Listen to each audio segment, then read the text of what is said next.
அஸ்ஸலாமு அலைக்கும் வரஹ்மத்துல்லாஹி வரகாத்துஹு. தற்போது மௌலானா முஃப்தி காரி முகமது பிலால் தாவூதி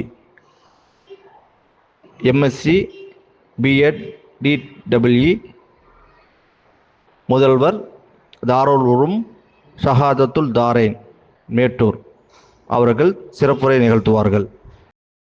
ரெண்டு பங்கு ஒழுக்கம்.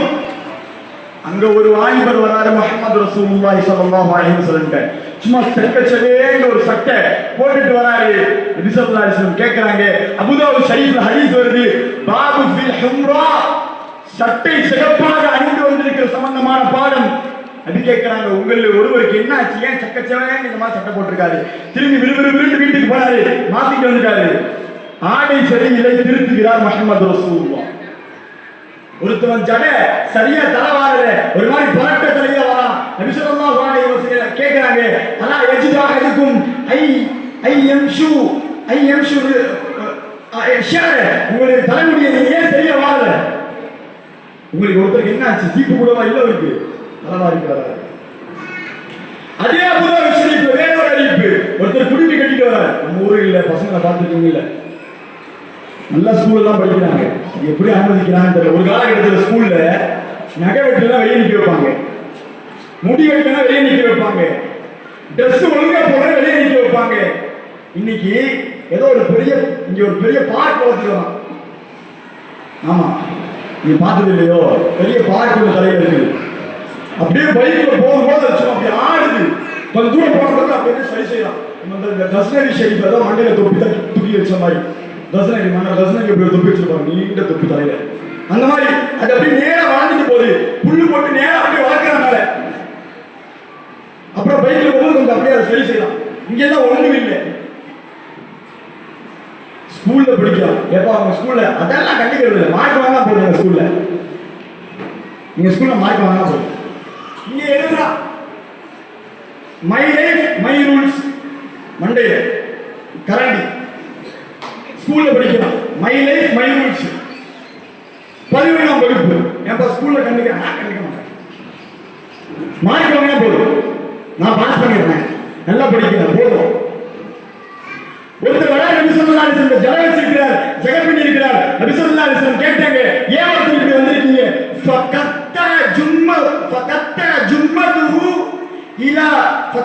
ஜும்மதுஹு இலா உதுனை, காது வரைக்கும் இருந்த முடியை வெட்டிட்டு வந்து உடனே நபி ஸல்லல்லாஹு அலைஹி வஸல்லம் சபையில உட்கார்ந்தார். அதே அபூதாவூத் ஷரீஃப்ல பாபு ஃபில் இஸ்பாரி மினல் மா ஜா ஃபில் இஸ்பாரி இஸார் அப்படிங்கற பாடத்துக்கு இந்த ஹதீஸ் வருது. நபி ஸல்லல்லாஹு அலைஹி வஸல்லம் பேசுறாங்க, தலைவாரவில்லை என்றால் திருத்துகிறார் முஹம்மது ரசூலுல்லாஹ், முடி சரியாக வாரவில்லை என்றால் திருத்துகிறார்கள் முஹம்மது ரசூலுல்லாஹ், ஜடை வைத்திருந்தால் திருத்துகிறார்கள் முஹம்மது ரசூலுல்லாஹ், ஆடை சரியில்லை திருத்துகிறார்கள் முஹம்மது ரசூலுல்லாஹ், பேச்சு சரியில்லை திருத்துகிறார்கள் முஹம்மது ரசூலுல்லாஹ், பார்வை சரியில்லை திருத்துகிறார்கள் முஹம்மது ரசூலுல்லாஹ், பழக்கம் சரியில்லை திருத்துகிறார்கள் முஹம்மது ரசூலுல்லாஹ். இதுதான் ஆசிரியர்களுக்கான பணி. திருத்தலண்டா அவரோட ஆசிரியர் இல்லை, திருத்தலண்டா அவரோட ஆசிரியர். இன்னைக்கு என்னமோ தெரியல, அரசாங்கம் எங்களுடைய கைகளை எல்லாம் அப்படி கட்டி போட்டு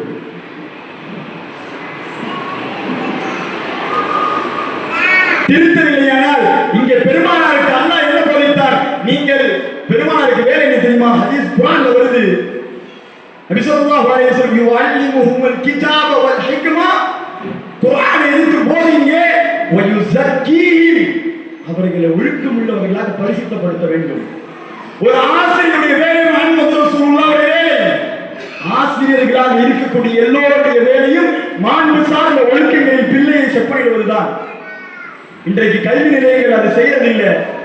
அதோட விளைவு என்ன தெரியுமா? நான் சும்மா ஏதோ போற போக்குல வந்து பேசுற ஆளும் இல்லை, அப்படி பேச பழக்கமும் இல்லை. National crime records bureau NCRB 2017 வெளியிட்ட சென்சஸ் ரிப்போர்ட் என்ன தெரியுமா சொல்லுது?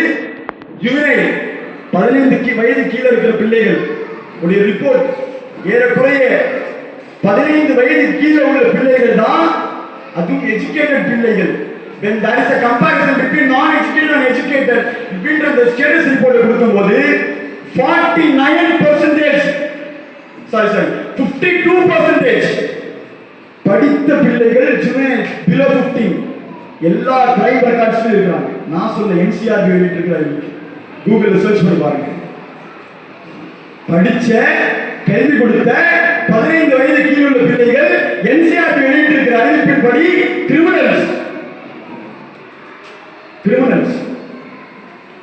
தமிழ்நாடு அரசினுடைய கவர்மெண்ட் ஆஃப் தமிழ்நாடு வெளியிட்டிருக்கிற 2023 உடைய பிரிசனர்ஸ் ரேட், ஜூனியர் பிரிசனர்ஸ்,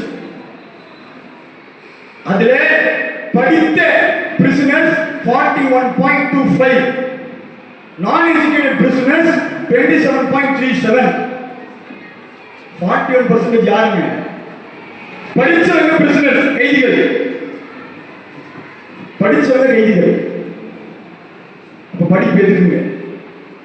ஒரு அண்ணா யூனிவர்சிட்டியில ஒரு தகராறு செயல் நடைபெற்றுச்சு 10 நாளைக்கு முன்னாடி. செஞ்சவன் என்ன படிக்காத நினைக்கிறீங்களா? என்ஜினியரிங் பட்டம் வாங்கின பையன். கல்வி எங்க போச்சு? அந்த ஒழுக்க விளைநிலைகள் இல்லாத கல்வி அது எதற்கு? வெறும் பட்டங்களும் படிப்புகளும் வெறும் டிகிரியும் வெறும் ஷோகேஸ் தான் கல்வியா? அப்ப படித்தவர்கள் எல்லா குற்றமான இல்லை மாபாதக செயல்கள் எல்லாம் ஈடுபடுத்தி சமுதாயத்தை நாசப்படுத்துவார்கள். இவர்கள் படித்து என்ன பிரயோஜனம்? அந்த கல்வியை கொண்டு யாருக்கு பலன்? Discipline without education is far better than education without discipline. Discipline without education is far better than education without discipline. கல்வியே இல்லை ஆனா ஒழுக்கம் இருக்கு. இது ரொம்ப சில எழுதாங்க தெரியுமா? கல்வி இருக்கு ஆனா ஒழுக்கம் இல்லாத கல்வியை தவிர. கல்வி இல்லை ஆனா ஒழுக்கம் இருக்கு. இவர் ஆக சிறந்தவர் ஆனா நிறைய படித்திருக்கிறார் ஆனா ஒழுக்கம் இல்லை. நான் சொல்லல, நியூயார்க்ல இருக்கக்கூடிய பிரபல்யமான பத்திரிகை தலையங்கத்தை வேண்டியது. Discipline without education is far better than education without discipline. இன்றைக்கு பெற்றோர்களுக்கு சொல்ல வேண்டிய செய்தி, he who lives without discipline dies without. தெரிஞ்சுதான் சொல்றேன் இந்த வார்த்தையை, தெரிஞ்சுதான் இந்த வார்த்தையை முன்வைக்கிறேன். ஒரு 8வது பிள்ளைக்கு இங்க இருக்கக்கூடிய மனப்பாடம் செய்யக்கூடிய சூறாக்கள் அல்லாஹு அக்பர் கபீரா.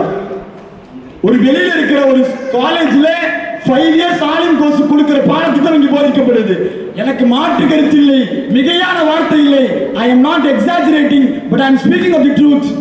If a child studies here from LKG till 10th standard, சொல்லலாம் ஒரு பாதி ஆலிமுக்கு மேல சொன்னவங்க சொல்லலாம், தாராளமா சொல்லலாம், தாராளமாக சொல்லலாம். உங்களுக்கு தெரியும், இஃப்தார் ஓதுனவர்கள் சாதாரணமான வார்த்தைகள் விடக்கூடாது. உசூலுல் இஃப்தார் எங்களுக்கான கோட்பாடு. ஷரியத்து குறித்து மிகைத்து பேசக்கூடாது என்ற உசூலையும் தாண்டி இந்த வார்த்தையை நான் முன்வைக்கிறேன். ஷரியத்துடைய அந்த புத்தகங்களை படித்து பார்த்தவர் என்ற அடிப்படையில் சொல்றேன். இங்க இருக்கிற system is far better than others. No doubt in it. இங்க இருக்கிற இந்த கல்வி சார்ந்த ஒழுக்கம் சார்ந்த விஷயங்களை ஏன் பெற்றோர்கள் பார்க்கிறது இல்லைன்னு தெரியல. தயவு செய்து இங்க என்ன நடக்குதுன்னு கொஞ்சம் ஒரு மாதிரி மீள் பார்வையிடுங்க. என்ன நடக்குதுன்னு கொஞ்சம் பாருங்க. எங்களுடைய புக்ஸை வாங்கி ரெஃபர் பண்ணுங்க. என்ன சிலபஸ் இருக்குன்னு பாருங்க.